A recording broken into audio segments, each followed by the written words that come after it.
बिस्मिल्लाहिर्रहमानिर्रहीम। अस्सलाम वालेकुम। My self Faizan Ali and I am your biology teacher. अब बच्चे इस लेक्चर के अंदर हम डिस्कस करेंगे इंटरफेस को। इंटरफेस क्या है? हम कहते हैं द पीरियड बिटवीन, पीरियड मतलब time period, between two division face, मतलब दो डिवीजन फेस के दरमियान, मतलब एक डिवीजन के खत्म होने से दूसरी डिवीजन के स्टार्ट होने के दरमियान, मतलब यहाँ पे हमने पढ़ा था ना, हमने कहा था कि एम फेस क्या है, ये आपके पास डिवीजन फेस है। तो हमने कहा था एक डिवीजन फेस के एंड से लेकर, मतलब एक डिवीजन फेस के एंड से लेकर दूसरी डिवीजन फेस के स्टार्ट होने तक पूरे का पूरा जो टाइम पीरियड है, इसको आप क्या कहते हैं? इंटरफेस कहते हैं। पूरे को आप क्या कहते हैं? इंटरफेस कहते हैं। ठीक हो गया। फिर वैसे इसके बाद हम बात करते हैं कि it is longest phase of cell cycle. ये क्या है? लॉन्गेस्ट फेज है किसका? सेल साइकिल का। फिर बच्चे बाद इसके बाद हम कहते हैं कि in this phase cell get food from environment. हमने कहा कि सेल फेज के अंदर जो सेल है वो क्या करता है? फूड गेन करता है। कहां से? एनवायरनमेंट से। ठीक हो गया। फिर इसके बाद बच्चे हम नेक्स्ट कहते हैं कि इट इज डिवाइड इनटू सब फेजेस। इंटरफेस को हमने फर्दर क्या किया हुआ है? डिवाइड किया हुआ है। किसमें? सब फेजेस। और ये सब फेजेस कौन कौन से हैं?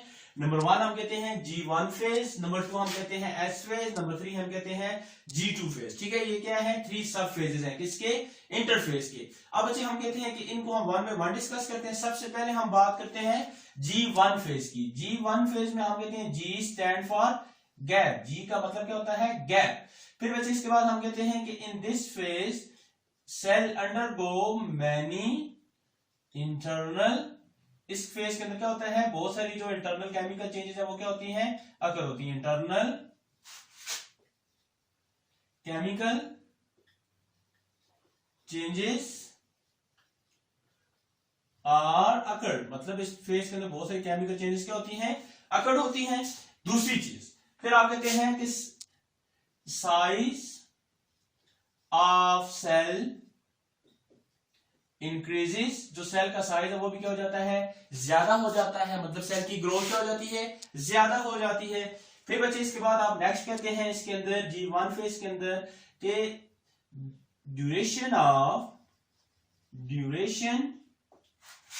Of G1 phase depend on type of cell. मतलब जो ड्यूरेशन है ये किसके ऊपर डिपेंड करती है?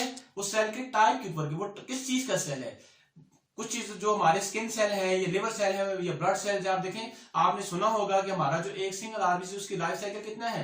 120 डेज है। मतलब 120 डेज में कंप्लीट होता है। लेकिन उसके बाद अगर आप बात करें व्हाइट ब्लड सेल की, तो उनकी कितनी है? 7 hours to 3 days। तो ये मतलब हर जो आपकी बॉडी का सेल है उसका लाइफ साइकिल क्या होता है? डिफरेंट होता है। तो उस वजह से उसकी जो डिवीजन या इंटरफेस की जो लाइफ साइकिल है वो भी क्या होती है? डिफरेंट होती है। अब इसके बाद बच्चे हम कहते हैं कि इसके अंदर चेंजेस और क्या चेंज आती है? हम कहते हैं cell prepare them for S phase. Cell क्या करेगा? खुद को प्रिपेयर करेगा। किसके लिए? एस फेज के लिए। एस फेज के लिए वो क्या करेगा? इसके अंदर जो हम कहते हैं कि जो इसके अंदर मेन चीज होगी ये होगा कि प्रोटीन सिंथेसाइज होगी। क्या होगा? प्रोटीन सिंथेसिस होगी। प्रोटीन सिंथेसिस का मतलब ये होता है कि एंजाइम की सिंथेसिस हो जाएगी। ठीक है।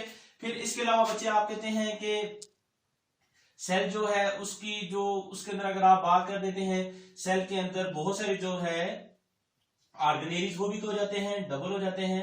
ऑर्गेनेलीज बिकम डबल, ऑर्गेनेलीज भी हो जाते हैं, डबल हो जाते हैं। मतलब ये कुछ चेंजेस थी जो किसके अंदर थी? G1 फेज के अंदर। हमने कहा कि जब G1 फेज कंप्लीट हो जाता है तो सेल एंटर हो जाता है किसके अंदर? S फेज के अंदर। अब S फेज क्या था? S stand for synthesis. तो इसको हम सिंथेसिस फेज भी कहते हैं। अब अच्छा हम कहते हैं इसके अंदर क्या चेंजेस हैं उनके बारे में हम कहते हैं मोस्ट इंपॉर्टेंट प्रोसेस, इसके अंदर क्या होता है, मोस्ट इंपॉर्टेंट प्रोसेस होता है, जिसका नाम क्या है, प्रोसेस नाम क्या है उसका, हम कहते हैं डीएनए रेप्लिकेशन। मोस्ट इंपॉर्टेंट जो इवेंट है एस फेज का वो क्या है, डीएनए रेप्लिकेशन। और अगर आपसे कोई पूछता है कि what is DNA replication, DNA replication होता क्या है, तो इसका मतलब होता है process of making copies of DNA. मतलब जब डीएनए की कॉपी बन जाती है तो इसको आप क्या कहते हैं, डीएनए रेप्लिकेशन। रेप्लिका का मतलब ये कॉपी होता है, ठीक है। तो हम कहते हैं डीएनए रेप्लिकेशन, जिसमें डीएनए क्या करता है, अपनी कॉपीज बनाता है। इसके अलावा हम कहते हैं many organelles and enzymes are also synthesized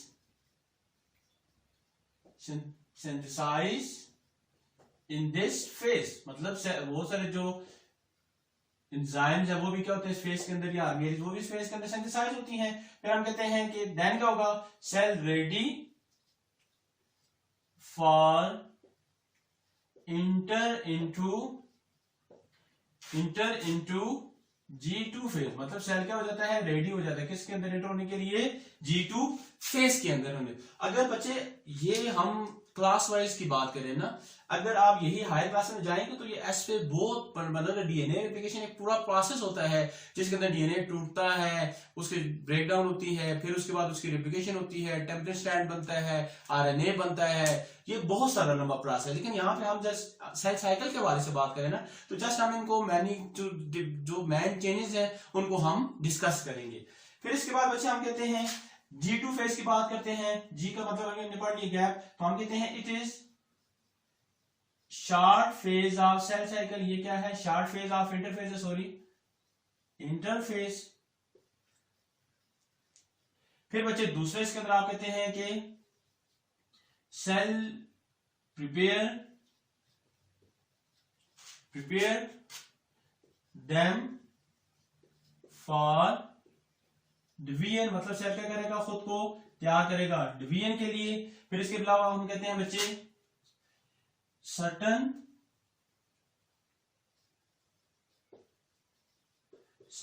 different type of protein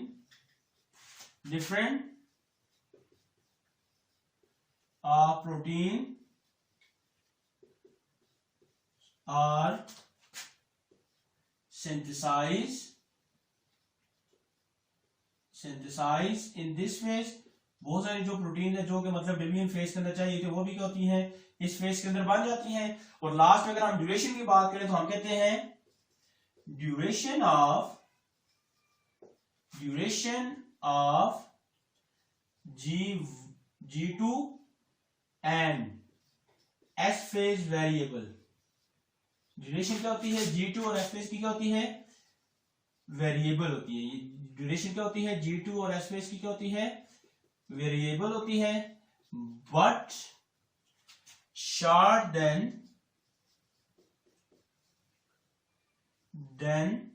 G1 phase. मतलब आप ये कह सकते हैं जो आपके पास G2 फेज है और S फेज है, इनकी ड्यूरेशन वेरिएबल हो सकती है, मतलब कम ज्यादा हो सकती है, लेकिन कभी भी इनकी ड्यूरेशन G1 से ज्यादा नहीं होती। जब ये फेज कंप्लीट हो जाएगा G2, तो सेल के अंदर एंटर हो जाएगा डिवीजन फेज के अंदर, सेल के अंदर एंटर हो जाएगा डिवीजन फेज के अंदर। अब बच्चे यहां पर एक चीज मैंने लिखा हुआ है G0 फेज। अब ये क्या होता है, हम कहते हैं sometime cell not undergo in division phase. हमने कहा कि सेल समटाइम क्या होता है, डिवीजन फेज के अंदर एंटर नहीं होता। तो कहां पर एंटर होता है, cell enter in this phase which is called resting phase। इसको आप क्या कहते हैं, रेस्टिंग फेज भी कहते हैं। रेस्टिंग फेज का मतलब क्या होता है, मतलब रेस्ट वाला फेज है। अब बच्चे बात ये है ना कि आप तैयार होकर बैठे हैं, या आप और आसान कर लें, आपने क्रॉप कल्टीवेट की थी, उसको काश्त किया, उसमें से आपको सीड निकल गई। अब सीड आपके हाथ में है, जब तक सीड आपके हाथ में है ना तो वो G0 में है, लेकिन जो ही आप उनको सॉइल के अंदर कल्टीवेट करते हैं तो वो क्या करते हैं, ग्रोथ शुरू कर देते हैं। मतलब उन्होंने दोबारा से प्लांट के साथ नहीं लगा, उनसे उन्होंने अपना नेक्स्ट काम किया। तो यहां पर भी ये है कि सेल के अंदर ये सारी चीजें हो चुकी थी, मतलब इंटरफेस के अंदर G1 phase, S phase, G2 phase, सारी चीजें हो चुकी थी। सेल कुछ देर के लिए रेस्ट पे बैठा है, जो ही कंडीशन फेवर हुई तो सेल यहां से एंटर हो गया किसके अंदर, डिवीजन फेज के अंदर। तो ऐसा फेज जिसमें सेल जो है वो कुछ रेस्टिंग पीरियड में चला जाए या डॉर्मेंट हो जाए, तो इस रेस्टिंग पीरियड को आप क्या कहते हैं, G0 फेज, जो कि रेयर होता है, मोस्टली अगर नहीं होता, या कुछ सेल के अंदर होता है, कुछ सेल के अंदर नहीं होता। अगर ये अगर होगा तो उस सेल की ग्रोथ क्या हो जाती है, रुक जाती है। ठीक है, इसमें कोई चेंज नहीं होती, कोई भी तब्दीली नहीं होती, बस इसमें रेस्टिंग फेज है, मतलब स्लीपिंग टाइम आप इसको कह सकते हैं। ठीक है, अब बच्चे इस सारे को एक दफा हम रिवाइज कर देते हैं। देखिए हमने स्टार्ट किया इंटरफेस से, तो हमने कहा इंटरफेस क्या है, it is the period between end of one division phase and start of next division. मतलब एक डिवीजन फेज के एंड से लेकर दूसरी डिवीजन फेज के स्टार्ट होने तक जितना भी ये टाइम पीरियड, इसको आप क्या कहते हैं, इंटरफेस। फिर बच्चा हमने कहा कि इंटरफेस इज द लॉन्गेस्ट, मतलब देखिए 1 है, ये 2 है, ये 3 है, मतलब ये बहुत सारा एरिया कवर हो रहा है ना सर्कल का। तो इस तरह एक सेल की पूरी लाइफ में बहुत सारा एरिया कवर हो रहा है, तो आप कहते हैं कि इंटरफेस क्या है, लॉन्गेस्ट फेज है किसका, सेल साइकिल का। फिर हमने कहा कि इसको हमने फर्दर सब डिवाइड कर दिया, किसमें, कुछ पार्ट में, कौन कौन से, G1 phase, S phase and G2 phase. अब बच्चे ये G1 फेज, S फेज और G2 फेज ये क्या है, सब फेज है किसके, इंटरफेस के। अब बच्चे यहाँ पे अगर आप देखें तो हमने बात की थी ना कि G1 फेज के अंदर इसके अंदर कौन कौन चेंजेस आ रहे हैं। हमने कहा कि सेल के अंदर मैनी इंटरनल केमिकल चेंजेस आती है और सेल का साइज इनलार्ज हो जाता है, ये बड़ा हो जाता है। फिर हमने कहा कि इसकी जो ड्यूरेशन है वो डिपेंड करती है कि वो किस टाइप का सेल है, कौन सा सेल है। तीसरा हमने कहा कि इसके अलावा प्रोटीन सिंथेसिस होती है, आर्गेनेलिज रेप्लिकेशन होती है, या आर्गेनेलिज डबल हो जाते हैं और बहुत सारे RNA वगैरह बन जाते हैं, किसमें, G1 फेज में, जो किसके लिए चाहिए होते हैं, S फेज के लिए चाहिए होते हैं। फिर S फेज हमने कहा मोस्ट इंपॉर्टेंट जो फेज हमने पढ़ा था, या मोस्ट इंपॉर्टेंट जो इसका स्टेप है वो क्या था, DNA रेप्लिकेशन। वो क्या था, DNA रेप्लिकेशन। मतलब ये होगा कि इसके अंदर DNA क्या करता है, अपनी कॉपीज बनाता है। ठीक है, फिर उसके बाद हमने कहा कि सेल इंटर हो जाए किसके अंदर, G2 फेज के अंदर, जिसके अंदर हमने, अगर हम मोस्ट इंपॉर्टेंट बात करें तो हम कहते हैं स्पिंडल फाइबर। इसके अंदर जो मोस्ट इंपॉर्टेंट जो स्टेप है ना वो क्या है, स्पिंडल फाइबर फॉर्मेशन है, जो कि किस में यूज होते हैं, डिवीजन फेज। मतलब सेल को रेडी करता है G2 किसके लिए, डिवीजन फेज के लिए। अगर और आसान कर देना, मैं आपको एक बात बता दूं, G1 सेल को प्रिपेयर करता है S फेज के लिए, S प्रिपेयर करता है G2 के लिए, G2 प्रिपेयर करता है डिवीजन फेज के लिए। फिर मतलब ये एक साइकिल की फॉर्म में ये रिएक्शन क्या होते रहते हैं, अकर होते रहते हैं। फिर यहाँ पे हमने G0 की बात की, हमने कहा कि कभी भी ये कुछ सेल होते हैं, कभी कभार ऐसा होता है कि सेल क्या हो जाता है, डॉर्मेंट हो जाता है, फिर वो क्या होता है, रेस्टिंग पीरियड में चला जाता है। आफ्टर दिस अगर कंडीशन फेवरेबल होंगी ना तो फिर क्या हो जाएगा, after this cell inter into M phase और डिवीजन फेज। हमने कहा कि इसके बाद सेल के अंदर एंटर हो जाएगा, डायरेक्ट डिवीजन फेज के अंदर चला जाएगा। ठीक है, तो ये बच्चे आपके पास किसके बारे में था, इंटरफेस के बारे में था। अब इससे रिलेटेड आपको कोई भी कंफ्यूजन हो तो आप कमेंट सेक्शन में पूछ सकते हैं। और इसके अलावा आप जो हमारा चैनल है सक्सेस कोचिंग एकेडमी, इसको सब्सक्राइब भी करें और अपने फ्रेंड से शेयर भी करें ताकि वो भी इससे फायदा उठा सकें। तब तक के लिए अल्लाह हाफिज।